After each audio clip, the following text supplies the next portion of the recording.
Hey guys, Cdrama Invasion here. Welcome back to another review / rant video.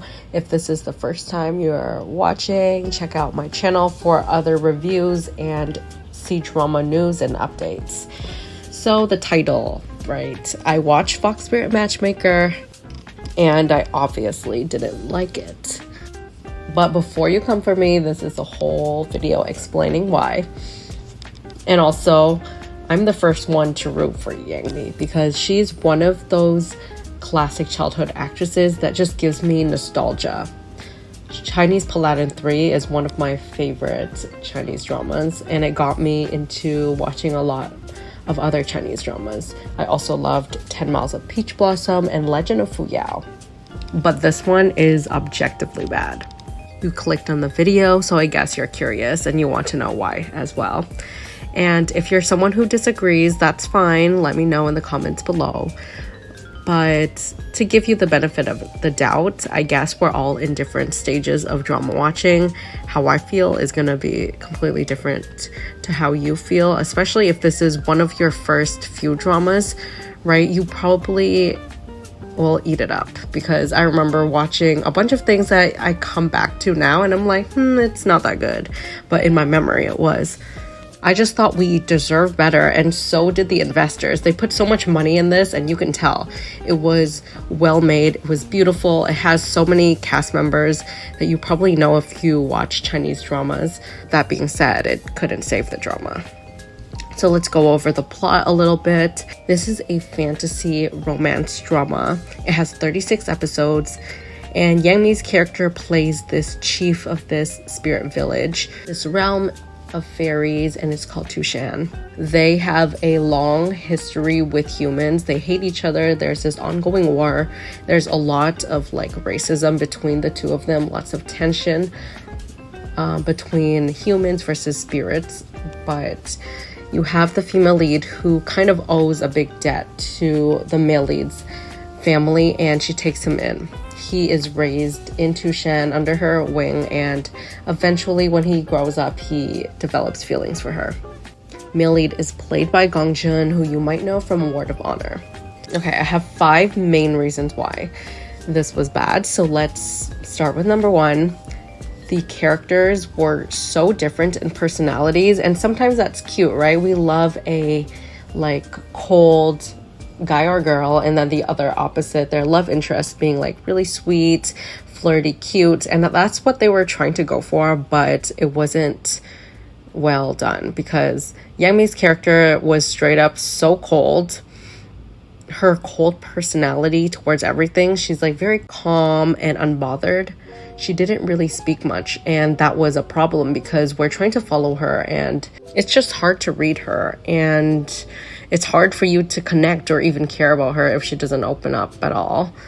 Even though there were some moments, there weren't enough of it. She just felt so standoffish to the male lead. The whole time it was like a person trying to swat a fly away, because sure, she had some feelings later on, but most of it, we're just seeing him being rejected again and again.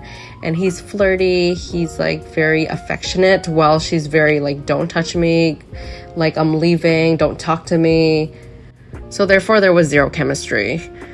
She did it a little bit too well. I don't know, it could have been the director as well, because I'm sure with a good director, you can kind of pull it out of someone. I've seen so many dramas or movies, instances where we have a similar situation, but it's just better acted and it's better shown. Even if they're cold, sometimes it's their eyes or their little demeanors, body movements, little things like that if you pay attention, you can see they're not trying to be mean, they just are miscommunicating.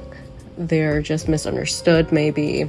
But this one, she was just straight up a wooden log the whole time to him. And of course, when they got together, it felt so unnatural. My second issue is, oh boy, the pacing is so bad. And yeah, sure, it's this for half of Chinese dramas out there, but this one was really off from the start. The first solid 1/3 of this drama was into Shan. They were lazing around, they weren't doing much, just like trying to get you into the world and stuff, and I get it. But when all hell breaks loose, it just feels so disjointed, rushed, and choppy. This drama felt like they didn't know what they were doing at all. Like, I don't know what's going on behind the scenes. Maybe it's a bunch of people fighting, like, ooh, I want this storyline to be this many episodes, and then that storyline to be like 4 to 5 episodes. And because of that, it really felt like we're all over the place.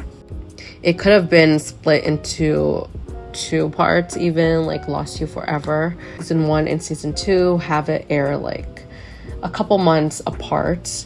Give us a break, but also give us some plot, some interesting things, because it really feels surface level.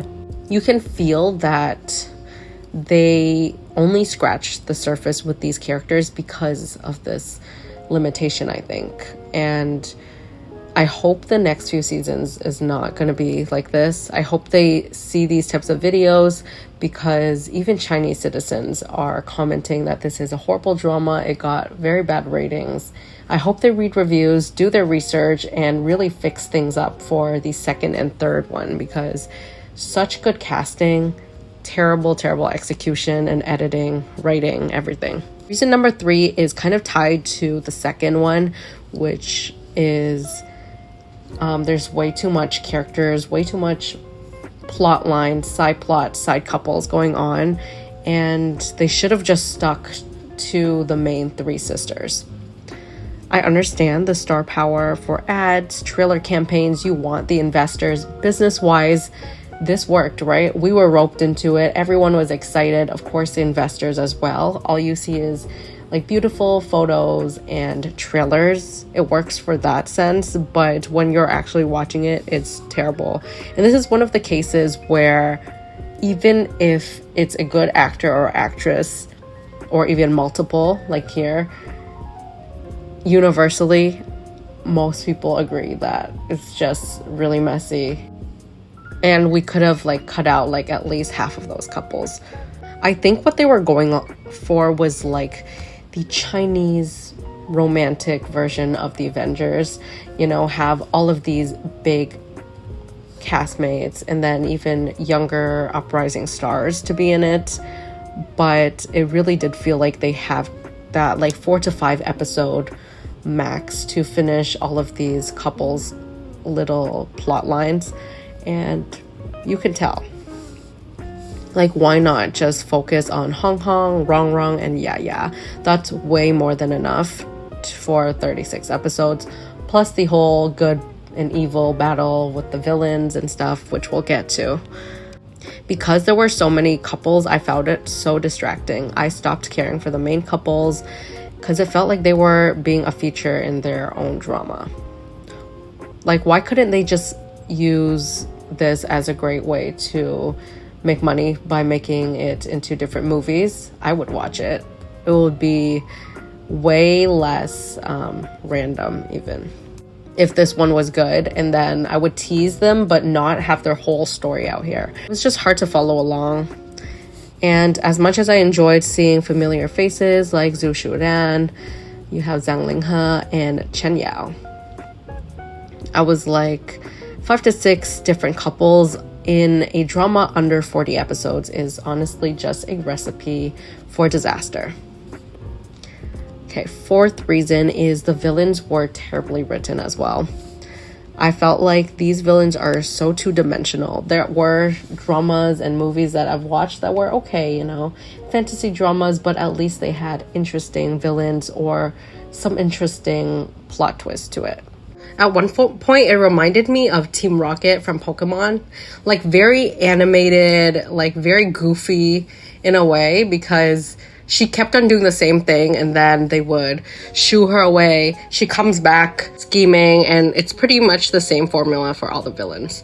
It would have been better if they did a plot twist, like maybe one of the other couples turned dark on her, like one of the sisters, and then there's much more emotional weight to it. Last but not least, overall, it's just a lack of creativity and it's just lazy. You can argue that there's 100 of fantasy dramas with similar plot lines, good and evil, star-crossed lovers, and there is, but at least there's something there for those. Like maybe they excelled in one area, and this one didn't do good in any. Like the romance was lacking, the comedy aspect was lacking, the villains too, the mystery as well. This would have been so much better if they just simplified it, stuck to the main 2 or 3 couples, so the pacing wouldn't feel all over the place. But I like ending things on a high note, so let's talk about some positives. Positives is, of course, I talked about it. It looks beautiful. The budget is there. You can tell. A lot of people were not into the costumes. I didn't mind it. I think they look fine. They look good. And of course, cast as well is not a miss. I've seen like most of these actors perform way better in different dramas. So it's definitely the script, it's definitely the drama itself, the team behind it. Maybe they had issues behind the scenes and it could have affected the whole result of it, but overall didn't work for me. The OST was good. You can't go wrong with Zoshin.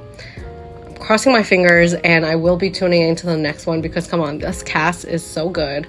I hope they take their time with it. Don't rush it. Just do what they gotta, do your research, and give us the drama that we deserve, because the trailers are great, but besides that, it's not giving us much of anything. Hope you enjoyed this rant. Let me know your thoughts. Do you agree, disagree? Let me know why. Like, comment, subscribe, and I'll see you guys in the next video.